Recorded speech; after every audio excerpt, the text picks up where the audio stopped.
The story of the Green Bay Packers begins in 1919, in the small Wisconsin town that would eventually become home to one of the most iconic and beloved franchises in American sports.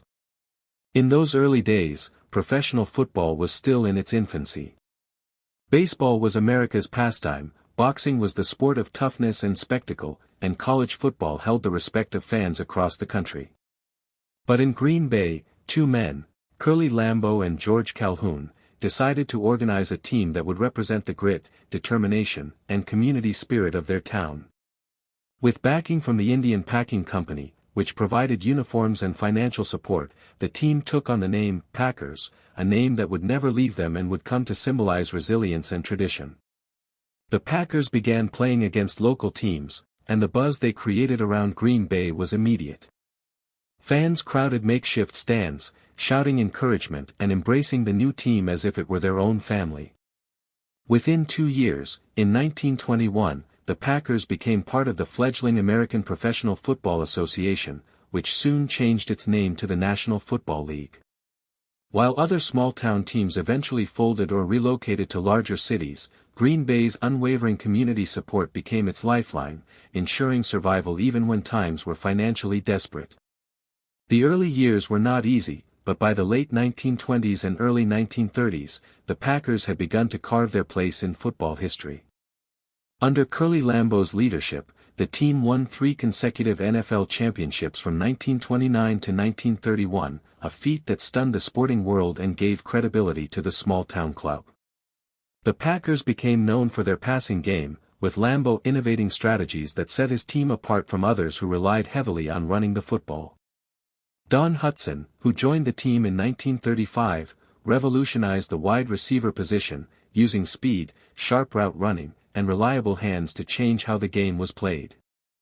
Hutson's dominance was so overwhelming that he won multiple MVP awards and held nearly every receiving record by the time he retired. With stars like Hutson, the Packers captured multiple championships during the 1930s and 1940s, cementing themselves as one of the premier franchises in the NFL. Yet even with success, challenges constantly arose.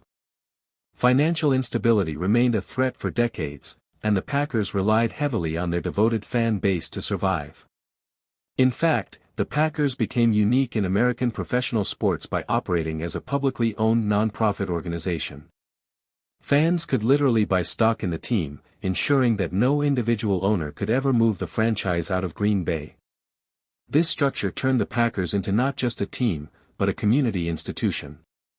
Lambeau Field, which opened in 1957, was more than a stadium, it was a gathering place where generations of families came together to cheer their heroes in GRE. Aaron Rodgers' arrival as the starting quarterback in 2008 marked the beginning of a new chapter for the Green Bay Packers, a chapter that would solidify their place as one of the NFL's most successful and consistently competitive franchises. Rodgers had been patiently waiting behind Brett Favre for 3 seasons, learning the intricacies of the game while honing his skills in practice. When Favre finally left Green Bay, it was Rodgers' turn to step into the spotlight. At first, many fans were skeptical, as replacing a legend like Favre was no small task. But Rodgers quickly proved that he was more than capable. His throwing mechanics, accuracy, and ability to read defenses were among the best the league had ever seen. By the end of his first season as a starter, Rodgers had already earned the respect of teammates, coaches, and fans. The defining moment of Rodgers' early career came in the 2010 season. The Packers entered the playoffs as the 6th seed in the NFC, having battled injuries and adversity throughout the year. Few believed they had what it took to make a deep postseason run. But Rodgers and the Packers thrived under pressure. They defeated the Philadelphia Eagles, the Atlanta Falcons, and the Chicago Bears to reach Super Bowl 45. In the big game against the Pittsburgh Steelers, Rodgers played with poise and precision, throwing 3 touchdown passes and earning the Super Bowl MVP award. The Packers won 31-25, capturing their 4th Super Bowl title and 13th overall NFL championship, a record that stood as a testament to the franchise's sustained greatness across generations. Following their 2010 triumph, the Packers entered the 2011 season with sky-high expectations. They didn't disappoint in the regular season, finishing with a 15-1 record, the best in the NFL. Rodgers was nearly flawless, throwing for over 4,600 yards, 45 touchdowns, and just 6 interceptions, earning him his first NFL MVP award. Though the season ended in disappointment with a playoff loss to the New York Giants, the Packers had established themselves as perennial contenders. Year after year, Rodgers' brilliance kept Green Bay in the hunt, even when injuries or roster challenges threatened their chances. His ability to deliver clutch performances in high-pressure situations became legendary. Fans will never forget his Hail Mary touchdown passes against the Detroit Lions and Arizona Cardinals, plays that showcased both his arm strength and his unshakable calm under fire. Throughout the 2010s, the Packers enjoyed remarkable consistency. Under head coach Mike McCarthy, they won 6 NFC North Division titles, reached multiple NFC championship games, and remained one of the league's most respected organizations. The partnership between Rodgers and wide receiver Jordy Nelson became one of the most productive in NFL history, with Nelson's precise route running and Rodgers' accuracy combining for countless highlight reel moments. Other weapons like Randall Cobb, D. As the Green Bay Packers entered the post-Aaron Rodgers era, there was both uncertainty and optimism. Rodgers had left behind an extraordinary legacy, for MVP awards, a Super Bowl title, and countless moments of magic that kept the franchise among the NFL's elite. Yet the Packers' history had shown time and again that they were not a team defined by a single player. From Curly Lambeau to Vince Lombardi, from Bart Starr to Brett Favre, and then Rodgers, the organization had always found a way to adapt, evolve, and thrive.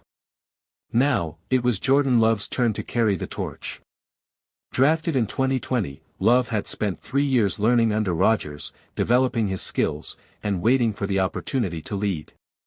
Many fans were cautious, but the Packers' track record of producing Hall of Fame quarterbacks gave hope that Love could be the next in line. Love's first full season as a starter in 2023 became a defining moment for the franchise's resilience. The Packers entered the year with modest expectations, seen by many as a rebuilding team. But Love showed poise, leadership, and flashes of brilliance, proving he had the talent to guide Green Bay into a new era. Surrounded by a young core of receivers and a defense filled with potential, Love began to carve his identity as a player who could extend plays, throw accurately under pressure, and make smart decisions. His calm demeanor on the field reminded some fans of Rodgers' unshakable confidence, while his willingness to take risks and grow reflected the franchise's tradition of bold quarterback play. What kept the Packers strong during this transition was their organizational stability. Unlike franchises that crumble when a star player departs, Green Bay's foundation is built on community ownership, sound management, and a culture of resilience. General Manager Brian Gutekunst and head coach Matt LaFleur focused on developing young talent, maintaining a balanced roster, and staying competitive in the NFC North. The Packers' ability to consistently draft and develop players ensured that even in times of change, the team never strayed far from contention. Beyond the roster, the essence of the Packers' success remained rooted in their bond with the community. Lambeau Field continued to be a place of pilgrimage for fans, not just from Wisconsin but from across the world. The sight of snow swirling through the air during a December game, the roar of the crowd as the Packers took the field, and the tradition of the Lambeau Leap all reinforced that Green Bay was not just another NFL franchise, it was a living symbol of football's heritage. When fans filled the stands, often wearing green and gold despite temperatures that would drive others indoors, they demonstrated the loyalty and passion that had kept the Packers alive since 1919. As the NFL grew into a multi-billion-dollar enterprise with global reach, the Packers stood as a reminder of football's roots. They were the only publicly owned franchise in American